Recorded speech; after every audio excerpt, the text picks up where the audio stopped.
In 1946, a masked predator terrorized 2 states, hunting couples under the full moon.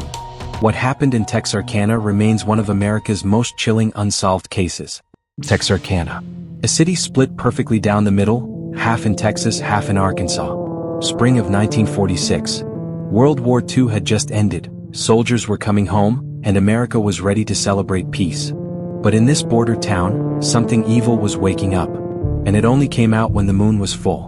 February 22, 1946. Friday night.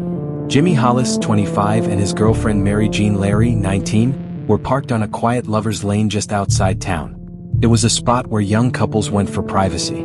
Nothing unusual, just another Friday night date. Then, out of the darkness, a figure appeared at Jimmy's window. The man was wearing a white cloth sack over his head with crude eye holes cut out. Before Jimmy could react, the masked man pointed a pistol through the window and ordered them out of the car.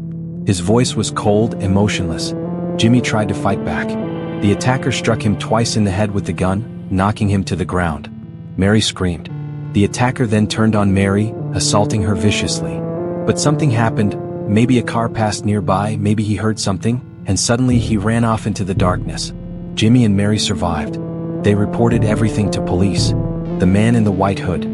The brutal attack. The lover's lane location. Police had no leads. No suspects.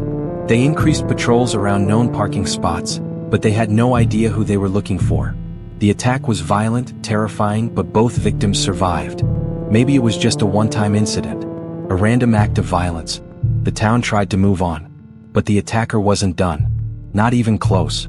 Exactly 3 weeks later, on March 24th, the moon was full again. And he was hunting. Richard Griffin, 29, and Polly and Moore, 17, went on a date to a movie theater. Afterwards, they drove to a secluded area off Highway 67, another lover's lane spot.